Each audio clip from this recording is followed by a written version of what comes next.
Man, this is going to be a tough video to make. You know, for the last couple days, especially today, I really asked myself what in the hell is going on. You know, it's just really been a tough week. You know, a couple days ago, we just lost the iconic Ozzy Osbourne at the age of 76, which I do have a live stream planned for this tonight. I postponed it because I'm kind of in the process of moving at the moment, and I was just packing stuff up last night. You know, listening to Levi's stream while I was packing up some stuff to get ready to move out of where I live at. And we get this news that the immortal Hulk Hogan today passed away at the age of 71 due to cardiac arrest. And yeah, I woke up, I got like 5 or 6 messages from people, you know. I know me, Metal Mike, Metal John messaged me. There was a couple other people that messaged me too.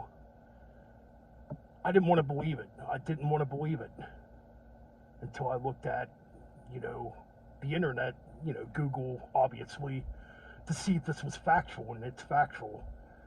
Now, Hogan's health had been declining for the last several weeks.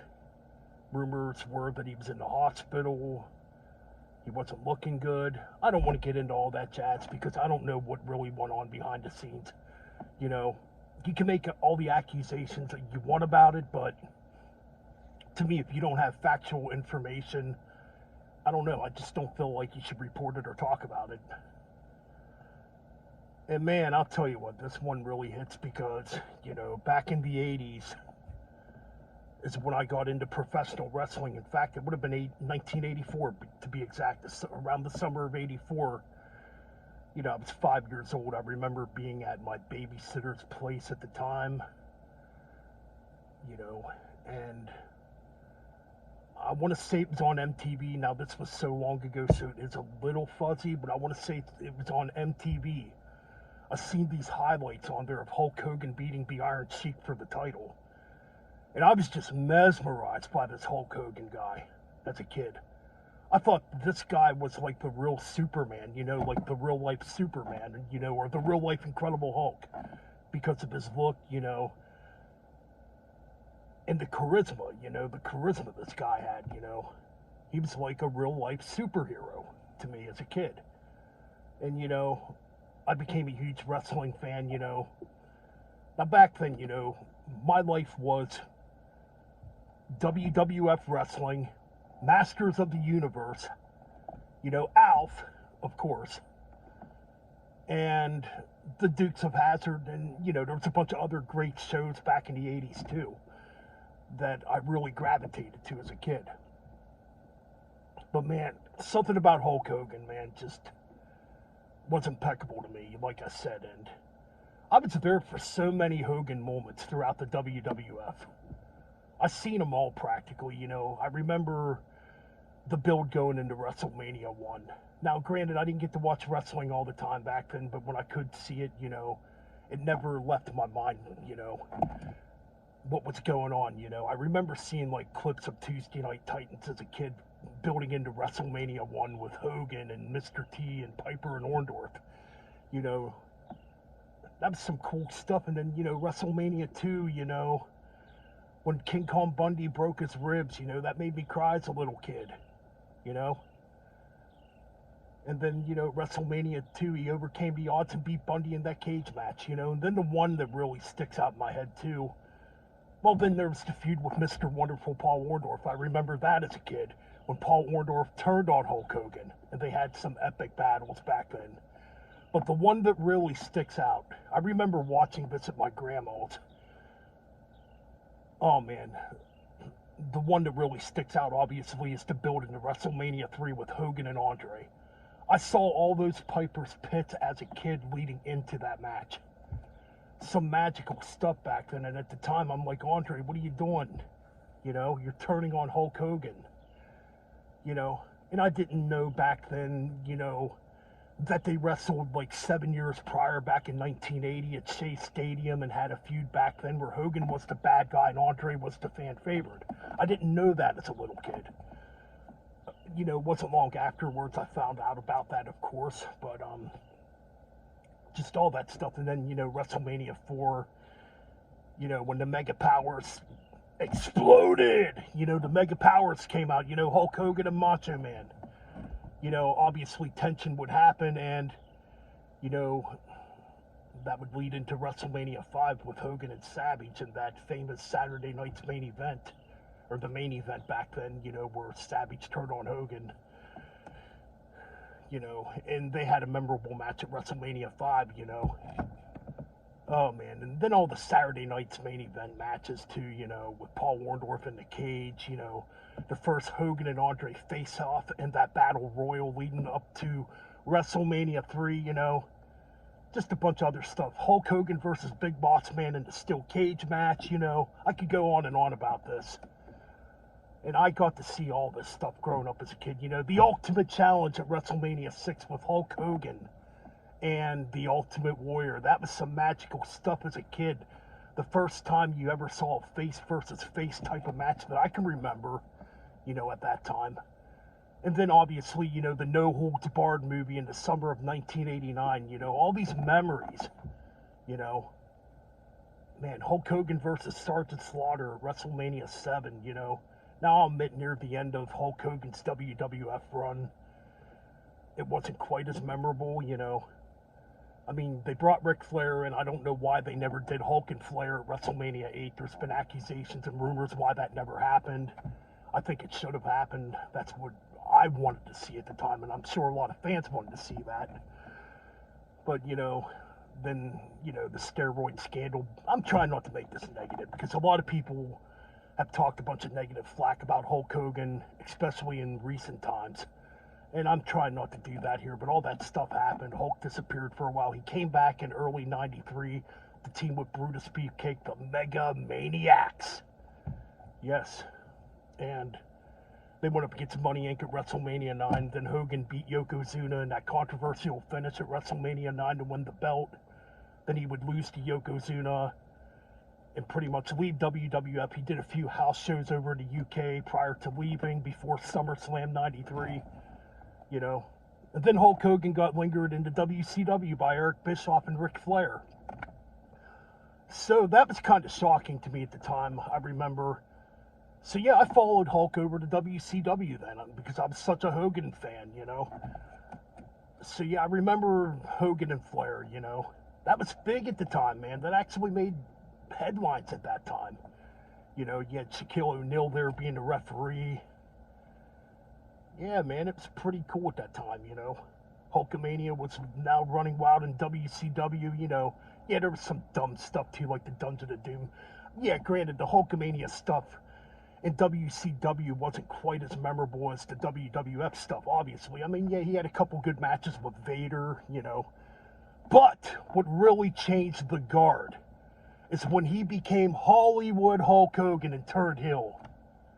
Shocked us all at the time. We never thought it would happen. And, you know, kayfabe was pretty much still a thing at the time, so you didn't really know what went on behind the scenes. I mean, you kind of guessed. I mean, I'm a teenager at this point, you know. I'm already guessing, you know, yeah, this stuff's definitely not real. It's definitely, you know, choreographed and scripted, you know. But man, that Hogan Hill turn to Bash at the Beach 96, it's legendary. You know, and recently they tried to replicate that with John Cena, and to me, that's a failure. You'll never, ever replicate this heel turn that Hogan did at, you know, Bash at the Beach 96, you know. Became Hollywood Hogan. I still loved the guy when he turned heel. It didn't bother me that he turned heel. In fact, I thought he looked more like a badass wearing that black and white and growing out a black beard, you know. So yeah, I was entertained by Hollywood Hogan. He had that, you know, he had that match with Sting at Starrcade, which was kind of a, yeah, the match could have been bigger or better, you know. And, you know, the match against Goldberg, you know, when Goldberg won his first championship, that was a freaking memorable moment, you know. You know, but yeah, there was a bunch of other, like, cool Hollywood Hogan things going on too, like you know, the attacks on the Four Horsemen and stuff, and in the Roddy Piper match, Hogan and Piper. You know, Piper came into WCW in '96, and they had that Starrcade match. I remember being pretty excited about that because I saw their '80s matches, you know, back in the WWF. So, and then, you know, there's not really a lot to talk about near the end of WCW with Hogan, despite the controversy at Bash at the Beach. You know, I mean, yeah, he would put on the red and yellow again near the end, which was kind of cool to see again at that time, you know. And when he came back to the WWF in 2002 with the NWO at first, the guy was getting cheered out of the building. And he's on there, you know, he's supposed to be a heel, but the fans would not stop cheering this guy. I remember it, man. It's such a cool moment to see him back in WWF. You know, that freaking epic promo on Raw with him and The Rock, man, that still stands out in my head, you know. That was such an awesome back and forth promo between those guys, and man, that crowd was red hot. You don't see crowds like that in wrestling today. You just don't, man. And WrestleMania 18 was freaking epic.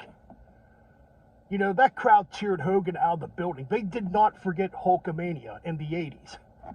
And they showed so much love for Hogan, you know. So, yeah, that WrestleMania 18 match is so memorable, you know. Then he put the red and yellow back on again. Won the championship from Triple H for one last time, you know. And, you know, Hulkamania was running wild once again in 2002 and getting cheered out of the buildings, like I said. Oh, man, just so many memories, man.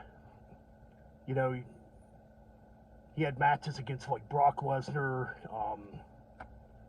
He had a rematch against The Rock, which wasn't as good. But then the match with him and McMahon at WrestleMania 19, that shit was classic, dude. That's probably my favorite match on WrestleMania 19, if we're being serious. It was so damn entertaining. The build-up to that match was so damn entertaining. Just stuff you don't see in modern-day wrestling anymore. Stuff that's really entertaining like that. Or a big star like Hulk Hogan like that, you know. You don't see that today. But, you know, and then Hogan would go on to get inducted into, you know, the Hall of Fame, the WWE Hall of Fame in, what was it, 2005. And that was cool because he got inducted with Roddy Piper, Mr. Wonderful Paul Orndorff. I think Jimmy Hart got inducted that year. It was a bunch of 80s guys that got inducted into that Hall of Fame. And I was pretty happy for that. He made a couple comebacks. He had that goofy match with Shawn Michaels at SummerSlam 2005, which I thought was kind of entertaining. I mean, then the last WWE match I can remember him having was against Randy Orton at SummerSlam 2006, and between that time he'd make sporadic appearances. He went on to TNA for a little bit then, which that to me was one of the low points of Hogan's career. I can't really think of anything memorable he did in TNA. Yeah, I turned over and I'd watch it, but by then it was like, you know what, maybe it is time for Hulkamania to, you know, just stay out of wrestling, you know.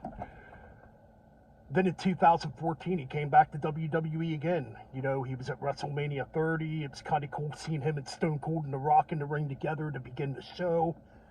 You know, then 2015 happened. I'm not even going to talk about it. It's been documented a million times. Like I said, I'm not trying to bring up the negatives when it comes to this. I want to talk about Hulk Hogan, you know, as the performer, the guy that entertained us as a wrestler. I don't want to talk about that negative stuff. So, you know, Hogan would be gone. He came back, I think he was brought back in 2019, if I remember correctly. I think the thing that kind of breaks my heart when it comes to Hulk Hogan, though, is he came back on the debut episode of Raw. Obviously, I mean, yeah, it was kind of crappy in a way. He was just there to plug his Real American Beer. I think what made me sad is because being somebody that grew up watching this guy, you know, as people booed this man out of the building. It was just sad to watch it, man. Seeing somebody who had such an impact on wrestling getting booed like that. And if we're going to be honest, wrestling never would have became mainstream or pop culture if it wasn't for Hulk Hogan, you know? But yeah, it's just a shame, man. The guy had a legendary career, man. I mean, yeah, and, you know, I didn't really talk about the early days of Hulk Hogan's career, like those early matches when he came in as a heel against Andre the Giant. That was some really good stuff, too. He had, like, early matches with Bob Backlund, you know, Tony Atlas. I mean, the list goes on and on. And then he'd go into the AWA, man, and that's where Hulkamania was born. In the AWA, that's where, you know, he started selling merchandise. Yeah, merchandise wasn't heard of until Hulk Hogan came along. You know, action figures. There wouldn't be action figures if it wasn't for Hulk Hogan. So yeah, and, you know, in the 80s, Vince McMahon definitely knew what the hell he was doing when he got Hulk Hogan. Because look what it did for WWF, WWE, and wrestling in general. Anyways, you know, that's my little tribute to Hulk Hogan. Thanks for over 40 years of memories, being a part of my childhood, being a part of my life, you know, for a long time. And you know what? Rest in peace to the Hulkster. And what you gonna do, brother?